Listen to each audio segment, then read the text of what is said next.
In the forgotten abyss of myth, where shadows entwine with the murmur of waves and the blazes of the sky, I invite you to step onto a journey toward the edges of fear and the miraculous.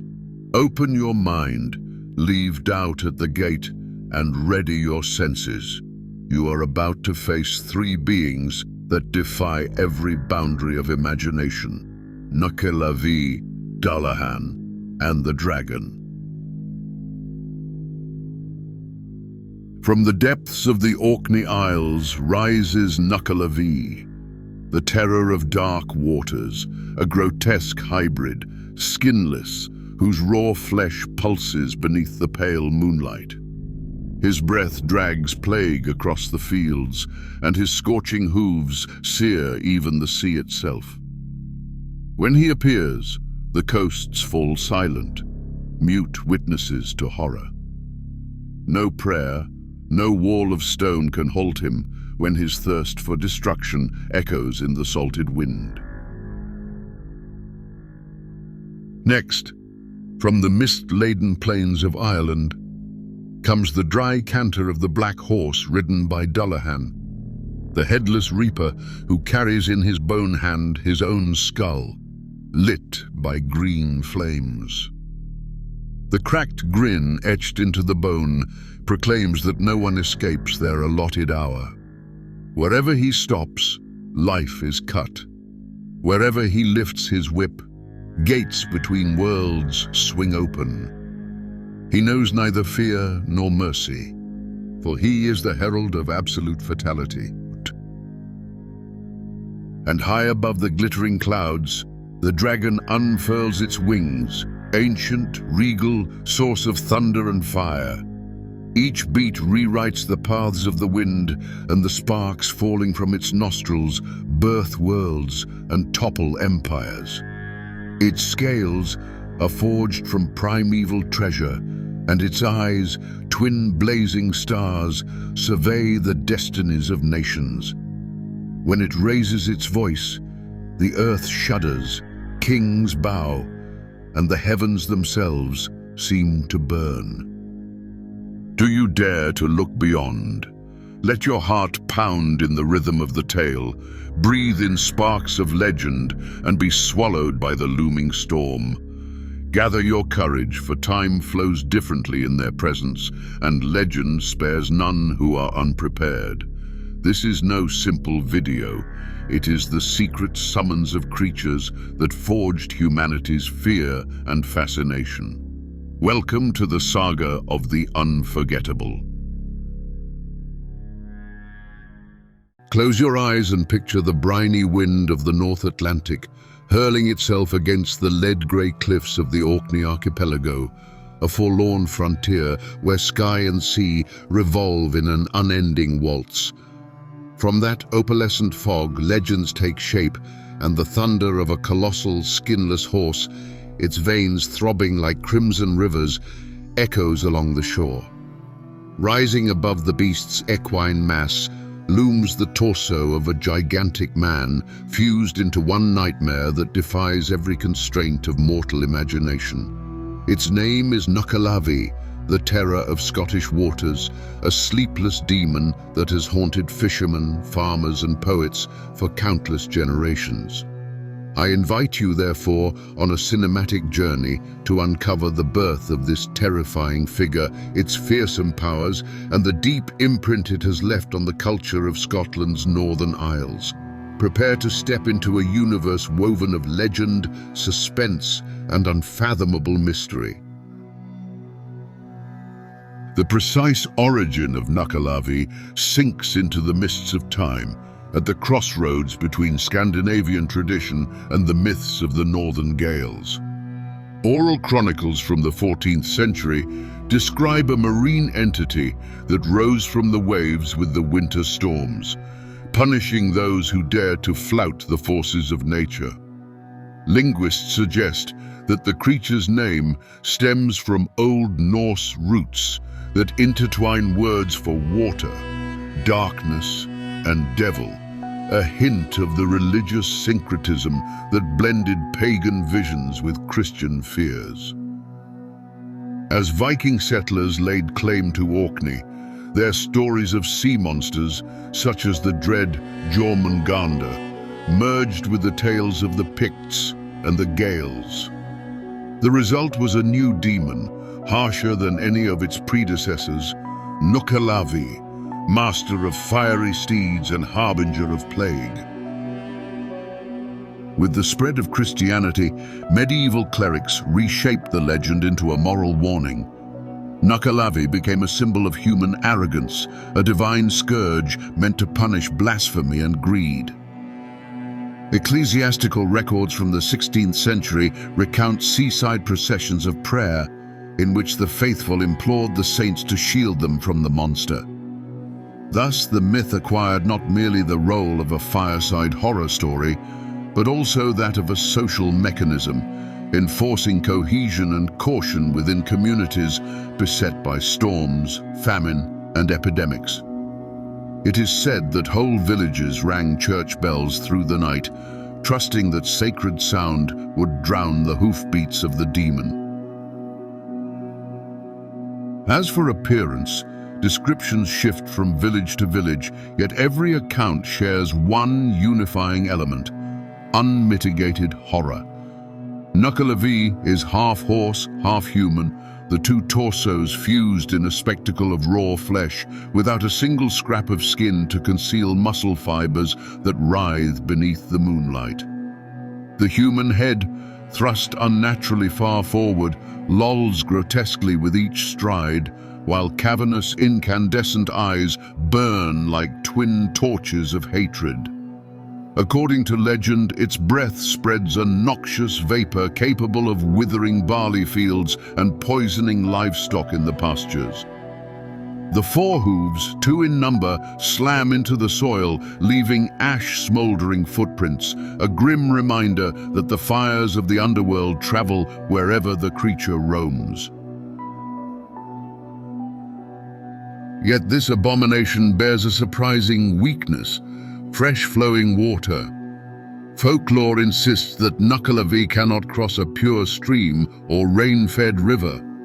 From this belief arose the local custom of erecting crude, unfinished wooden bridges over watercourses.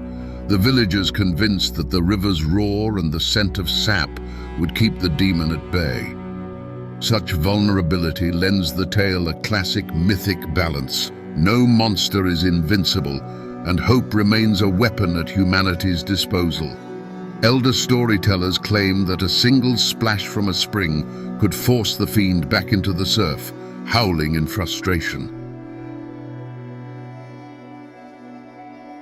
Within oral tradition, encounters with Nuckelavee range from terrifying to paradoxically life-saving. Some tales portray it as a lord of plagues, responsible for the smallpox outbreaks that decimated isolated communities. A 17th century farmer recorded that his entire hamlet perished after a skinless silhouette was sighted on the clifftop amid a whirl of blood-tinged mist. Years later, folk songs insisted that only the prayers of a solitary hermit, pure of soul, drove the beast back into the sea. Other ballads grant the creature a contradictory facet. In one of them, a fisherman lost at sea is rescued by a colossal seahorse, only to discover later that his savior was Nuckelavee itself, wishing to prolong terror rather than human life. This duality deepens the mystery. Is the demon a moral judge, an agent of wild nature, or merely a mirror of collective dread? In these questions lies the story's enduring power, elevating it from simple scare tale to cultural vein rich with meaning. Tavern yarns still debate whether the monster punishes arrogance or simply revels in chaos. The influence of Nuckelavee stretches far beyond pure folklore. Orkney embroideries from the 18th century depict a skeletal horse stalking scorched fields, while Victorian lithographs brandish it as a symbol of industrial decadence. In the 21st century, authors of Gothic fiction reinterpret the monster as a metaphor for climate anxiety. Independent Scottish films cast it as a tragic figure, trapped between sea and shore, condemned to wander eternally without redemption. Thus the legend evolves, reflecting each era's preoccupations, from plague to pollution, from theological sin to ecological crisis. Politically, historical testimonies speak of local leaders who exploited fear of Nuckelavee to cement authority, warning citizens that the demon punished those who failed to pay dues. These chieftains secured hefty tributes and unconditional loyalty. Certain chronicles even suggest that landowners donned hides by the lightless new moon, crafting elaborate deceptions to simulate the monster's arrival. Such manipulation illustrates how myth can be weaponized, turning superstition into social control. Across the centuries, scholars, priests, and adventurers have tried to unravel the phenomenon. A naturalistic theory proposes that Nuckelavee personifies communal terror of hail, tempests, and diseases born on the damp northern wind. Ruined harvests, drowned fishermen, cattle plagues, all found a perfect scapegoat in the skinless demon. Linguists point to the gradual transformation of ancient Norse terms describing a turbulent sea into the creature's very name, indicating a personification of untamable natural forces. Cryptozoologists, drawn to every trace of anomaly, speculate about an unknown marine mammal, perhaps an enormous squid relative or an aberrant walrus, whose distorted corpse after death might have sparked the legend. Other researchers explore the hypothesis of collective hallucinations produced by toxic fungi growing on damp grains, capable of inducing vivid visions, including hybrids of man and beast. Cultural anthropologists add that isolation and ceaseless storms bred a climate ripe for stories that could explain random tragedy and bind the community together. In recent decades, documentary crews have deployed submersible drones near Viking-era reefs, searching for unusual fossils or carcasses. Although they have found no conclusive evidence, they have mapped fragile ecosystems painted crimson by red algae, which, in dim light, resemble exposed veins on raw flesh. These images provoke the question, did our ancestors witness something real, and did imagination complete the rest? The quest continues, driven by equal parts scientific rigor and childlike wonder.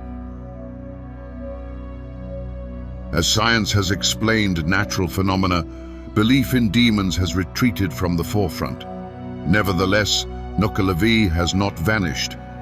It has metamorphosed. Today, its name haunts video games, graphic novels, and streaming series. Cultural tourism in Orkney offers moonlit trails along the coast, where guides recount the hollow laughter of the skinless horse echoing through rocky gullies. Thus, the legend forms a bridge between past and present, a source of local identity and economic livelihood. Cultural psychologists emphasize the cathartic role of such myths. Confronting an embodiment of absolute fear allows modern minds to project their anxieties onto an ancient symbol, taming terror through narrative.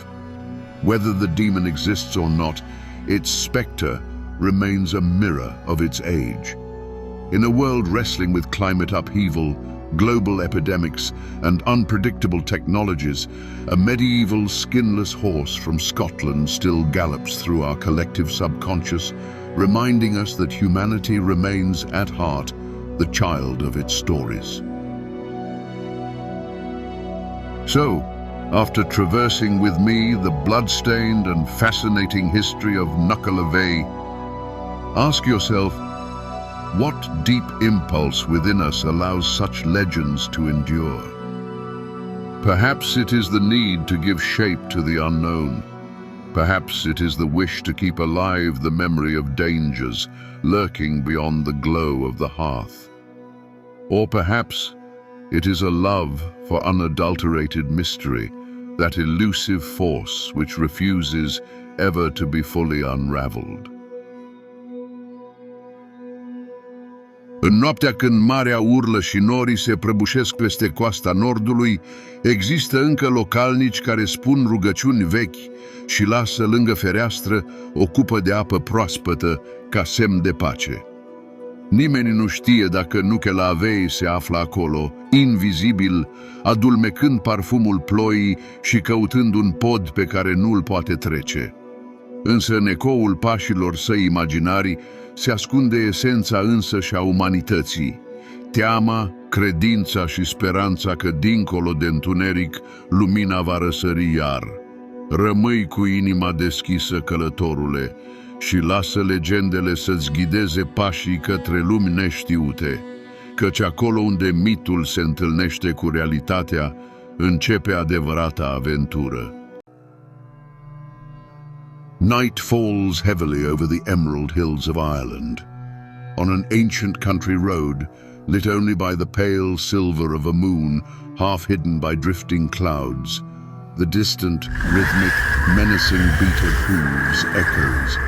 Peasants still lingering outdoors hurry into their cottages, extinguish candles, and draw curtains. They know what creature prowls the darkness this night. From the blackness emerges a rider cloaked in raven garments, carrying his severed head in his right hand. A distant thunderclap rumbles across the sky, and for an instant, in the flash of lightning, the uncanny figure is revealed. The face no longer belongs to the living, it is the rider's own detached head. Legend claims that wherever this apparition halts, death will exact its tribute. Thus begins the tale of the Dullahan, the terrifying headless horseman of Irish folklore, whose mere presence inspires equal parts dread and fascination. Let us embark upon an epic journey through the mists of legend to uncover the origins, powers, and mysteries of this mythical being. To grasp the Dullahan's beginnings, we must travel back to epochs when Celtic myths and pagan beliefs ruled the island. Some historians believe the headless rider's story springs from an ancient fertility cult. One popular theory holds that the Dullahan embodies a dark Celtic deity named Crom Dubh, Crom the Black, to whom human sacrifices by decapitation were once offered. With Ireland's conversion to Christianity, these rites ceased and the pagan idol was destroyed. According to law, enraged at losing his bloody tribute, the dethroned god transformed into the phantom horseman who roams the night, summoning the souls of those destined to perish. Written references appear much later, only in the 19th century, proof that the legend long survived by oral tradition. Folklorists such as Thomas Crofton Croker in the year 1825 and William Butler Yeats near that century's close collected and published tales of the Dullahan, bringing the legend to a wider audience. Even the famed German storytellers, the Brothers Grimm, translated accounts of the headless rider, spreading his fame beyond Ireland's shores. Thus the Dullahan became an emblem of Irish folklore, enduring the passage of time and adapting to new eras. Local custom wove the myth into annual observances. People claim the Dullahan appeared most often on festival nights such as Samhain, the eve of All Hallows, when the veil between the worlds of the living and the dead grows thin. On such nights, villagers stayed indoors behind shuttered windows, fearing to meet the phantom. Frequently, the Dullahan was linked with the Banshee, the wailing herald of death. If the Banshee wept to foretell a passing, the headless rider arrived to fulfill that prophecy, driving the sinister death coach to the victim's door. The Dullahan's image is as chilling as the ancient stories foretell. He is portrayed as a headless horseman, racing through the midnight on a mighty black steed. The rider brandishes his severed head aloft as though wielding a cursed lantern. That head is nightmarish, skin decayed to a sickly yellow, mouth fixed in a grotesque grin stretched from ear to ear and packed with sharp teeth.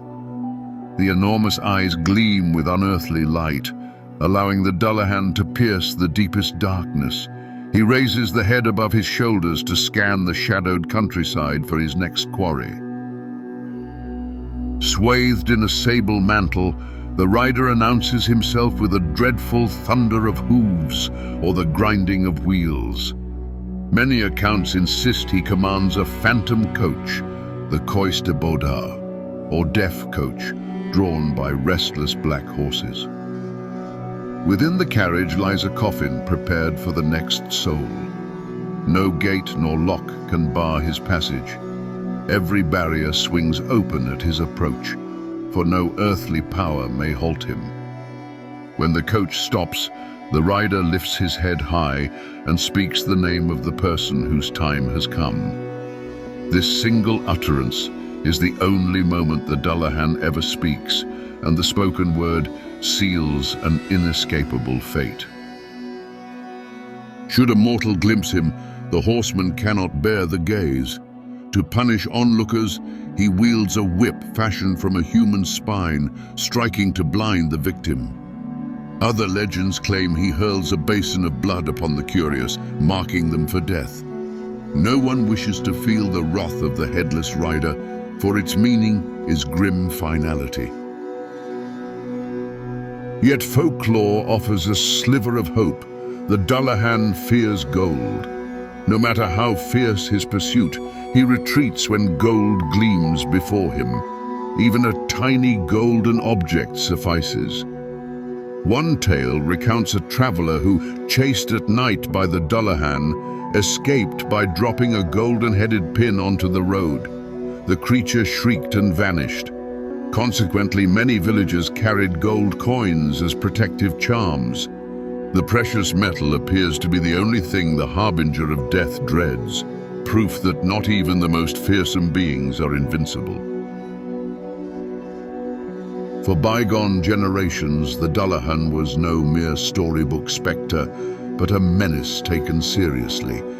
Villagers avoided roads after dark, and at the faintest hoofbeat, they bolted doors.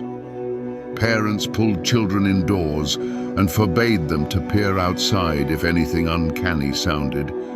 The headless rider might bring disaster. Fear of the Dullahan became an unseen guardian of the night, keeping people safe in their homes. Local folklore records fateful encounters. One of the best known arose in County Clare toward the close of the 19th century. On a frigid December night, a servant of the noble McNamara household heard the noise of an invisible coach approaching Ennistimon Castle gates at midnight. Aware of the legend, he opened the gates to let the phantom carriage pass and turned his face away. The black coach sped through without pausing, and the next day news arrived that the castle's master had died suddenly far from home. Many believed the Dullahan had come to herald his death, while the servant survived unharmed because he had neither looked upon the spectre nor sought to hinder it. Such tales taught prudence before the unknown. Those forced to travel at night went in groups and carried golden amulets to deter evil spirits. They shunned desolate crossroads and places reputed to be haunted. Some held that consecrated church grounds lay beyond the reach of darkness, so reaching the shelter of the cross meant safety. These beliefs reveal how real the dread of the Dullahan was and served as warnings. They kept people clear of nocturnal dangers and suggested that any reckless deviation might exact a heavy, perhaps supernatural price. In the modern era, as science advanced and electric lights banished the night, faith in the Dullahan waned, and sightings remained largely in the realm of fantastic tales. Nevertheless, the legend continues to intrigue, and scholars propose varied explanations for its origin and endurance. One theory views the Dullahan as folklore's embodiment of death and inexorable fate. In traditional communities, the concept of death arriving as a dark messenger offered a narrative to accept the inevitable. Passing was not random, but preordained by the Black Rider. This notion gave mourners a slender comfort, believing loved ones departed as part of a greater design. Other researchers emphasize ties to pagan rituals. The Dullahan may echo mythic memories of human sacrifice ended by Christian influence. A dreadful custom long vanished could have left behind a terrifying phantom, reminding society of ancient practices. This would clarify why the legend persisted even after its original context faded, evolving into a standalone folk warning. Viewed broadly, the Dullahan fits a global pattern of similar figures. Tales of headless phantom knights appear elsewhere in Europe, and in America, the famous headless horseman of Sleepy Hollow became a cultural icon. It is speculated that the author Washington Irving drew inspiration from the Irish myth, given the resemblance of the spectral rider. Despite these parallels, the Dullahan remains distinctly Irish. Absent from early mythic texts, it seems born of late medieval popular imagination, enriched by unique local elements such as the fear of gold or the link with the banshee. Its obscure origin amplifies its enigma, a blend of Celtic influences, early superstitions, and universal themes, granting it a singular dark allure. Today, almost no one claims to have seen the Dullahan, yet the legend endures. In Ireland's rural regions, whispers still tell of hoofbeats on lonely roads at midnight, and whenever an uncanny sound breaks the darkness, someone recalls the headless rider. Paranormal enthusiasts and Halloween guides frequently invoke his name, preserving the mystery. No evidence has ever been found, as one might expect for a creature of legend, yet modern popular culture embraces the figure enthusiastically, placing the Dullahan in novels, films, and video games. Though real roads have grown safer, in the collective imagination, the headless horseman still gallops, bearing the aura of ancient mystery. The Dullahan legend demonstrates the enduring power of myth in human culture. From ancient rites to present-day Halloween nights, the headless rider has crossed the centuries unforgotten. He remains a symbol of mystery, of fear of the unknown, and of the boundless strength of human imagination. Picture, for one final moment, a lonely road winding among Ireland's hills late at night. A cold wind whistles, and somewhere afar, hoofbeats strike the earth. For an instant, our hearts tighten. The story lives anew in our minds. A shadow shifts in the darkness. If the legend became reality this very second, would we have the courage to look? Questions like these reveal that, no matter how far we advance, part of us yearns for mystery and adventure. The Dullahan continues to travel through time in the form of stories. As long as someone retells this legend, the headless silhouette will haunt the highways of our imagination. And if ever we again hear a mysterious gallop in the dead of night, we shall recall the phantom head raised toward the sky. We will know then that the tale of the Dullahan, like all great ancient legends, never truly dies. It lives on, instilling both fear and wonder, inviting us perpetually to explore new legendary realms. Imagine the instant when the sun, an incandescent sphere, sinks beyond the rim of the world and the sky becomes a luminous wound. Suddenly the air trembles beneath titanic wing beats. Frothy clouds churn, and sparks of lightning fall like fiery arrows upon the plains. From the depths of mythical space rises the dragon, an ancient creature forged of flame, abyss, and dream. It is neither solely monster nor solely god. It is the quivering bridge between cosmos and clay, a living echo of humanity's hunger to clasp the absolute within its palms.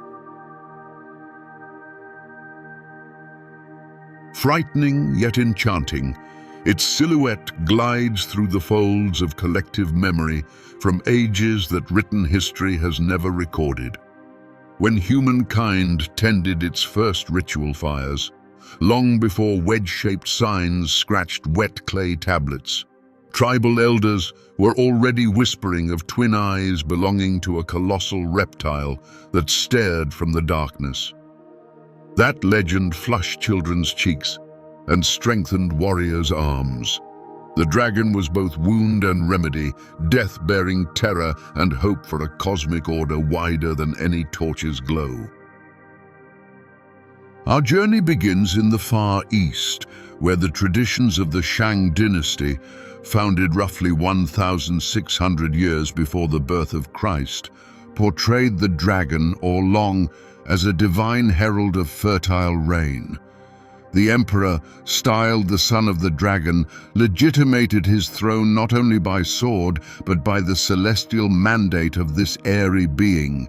Inside the forbidden city, only the sovereign could wear a robe embroidered with a 5-clawed dragon. Courtiers had to accept garments bearing 4 claws, a nearly invisible distinction, yet sufficient to remind every ambitious heart of the narrow frontier between earth and sky. Yet thousands of leagues away in medieval Europe, the dragon took on the visage of a demon. Latin manuscripts placed it over hoards of molten gold and made it the living emblem of original sin. Saint George, a knight born from the Christian imagination, thrust his spear into the apocalyptic beast and turned the legend into a moral primer, a vivid lesson about the struggle of good against evil, light against darkness. Farther southwest in Mesoamerica, the Toltecs and Maya did not fear a fiery dragon, but revered it. Quetzalcoatl, the feathered serpent, a vibrant altar of resurrection clad in jade scales and rainbow plumes. In the shared mind of these peoples, the dragon was the breath of the cosmic cycle, day, night, death, rebirth, all interwoven in a sinuous body. In our Carpathian mountains, the Balor, sometimes bearing 3, sometimes 7, even 12 heads, was not merely a fairy tale monster, but guardian of the threshold between two worlds. Fat Frumos, the solar knight of Romanian lore, battled not an ordinary reptile but fear itself, disorder and primordial chaos threatening to swallow the household hearth. Regarding the creature's attributes, chronicles differ and yet interlock like a living mosaic. Some tell of a body stretching from 10 to 100 meters, with scales like bronze blades or molten metal, and membranous wings resembling those of a bat, yet strong enough to rend mountains. In the Han tradition, the dragon has no wings at all, flying instead through inner magic powered by the vital force called Ki, hidden among the veils of heaven. Icelandic tales speak of an earth dragon, master of solid matter, responsible for earthquakes and volcanic eruptions. Across North Africa, another marine colossus, both serpentine and aerial, dominates dunes and sky in Tuareg songs. Fire, ever present in western bestiaries, is not the only element the dragon commands.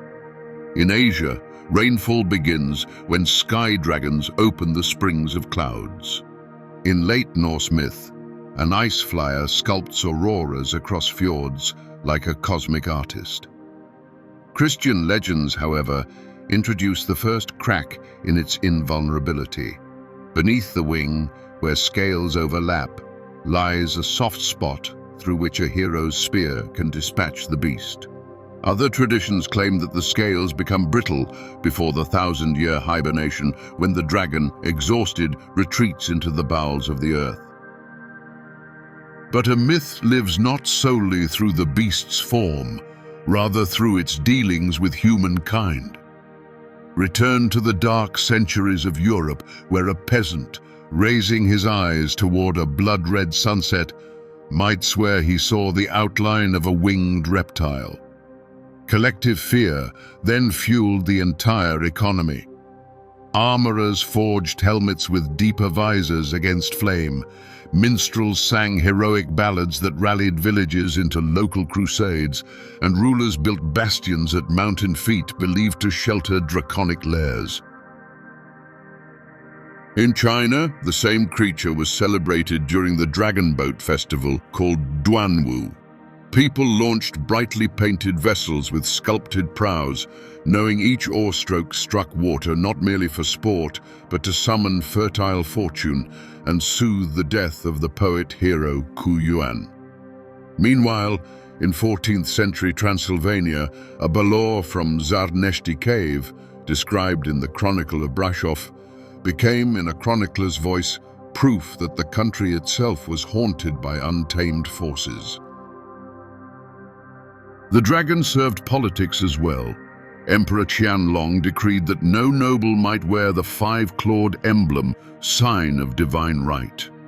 In Tudor England, the red dragon emblazoned banners, heralding courage and sovereignty. Across the Balkans, the image of the balor inspired outlaws in popular resistance, and the ballad Mioritsa glides gently toward a vision of a fire-mouthed beast, though poetically veiled. Today, in the age of multi-million coin films and dazzling visual effects, the dragon is reborn as a global phenomenon, spawning literary and cinematic franchises. From fantasy novels to tabletop role-playing games, every adventure bears its stamp, turning simple exploits into epics. On social media, the tag "Dragonic Presences" surpasses 2 billion views. The majority of clips clearly computer-generated, digital fireworks borrowing mythic grandeur for viral glory. Yet many still ask, if the legend refuses to die, might it shelter a kernel of reality? Theories abound. The first invokes prehistoric megafauna. Giant pterosaurs such as Quetzalcoatlus northropi, gone for roughly 66 million years, may have left ossified traces that our frightened, fascinated ancestors misread as evidence of a contemporary dragon. A second crypto-archaeological idea suggests that shepherds in Asia or Europe, stumbling upon the skulls of ceratopsids or vertebrae of sauropods, concocted a monstrous animal tailored to their own imagination. A psychological approach emerging in the 21st century proposes that the dragon is a composite archetype of primal fears. Its scales hold the venom of the serpent. Its wings echo the bird of prey. Its fangs recall the feline stalking early human settlements. Finally, modern technology weaves its own adventure. In the year 1976, the British zoologist James Blunt launched Operation Sky Serpent over the spectacular Andean range, sending aloft balloons equipped with infrared sensors to detect large airborne creatures. The result was null, yet the press clamored and the legend swelled. In the year 2019, drones fitted with light detection and ranging equipment mapped ravines and grottos in China's Guizhou province, seeking the faintest sign of the so-called Dragon's Column, a vast cavern rumored to hide a tunnel to the sky. Environmental deoxyribonucleic acid analyses revealed no unknown life forms, but the expedition achieved a different effect. Tens of millions of young viewers tuned in live, hungry for the miraculous. Across history, pivotal moments have shaped our view of the beast. In classical Greece, the historian Herodotus, with cautious wonder, wrote of enormous serpents called dracontes on the Upper Nile, perhaps an exaggeration of his pythons. In the year 313, the Edict of Milan legalized Christianity, and Christian iconography recast the dragon as the devil's tool, intensifying the theme of original sin. During the 14th century, the Chronicle of Brasov wove the Transylvanian Balor into regional history. Midway through the 19th century, the artist Katsushika Hokusai carved the woodblock Dragon Among Clouds, and Romantic Europe fell irrevocably in love with the sinuous Eastern form.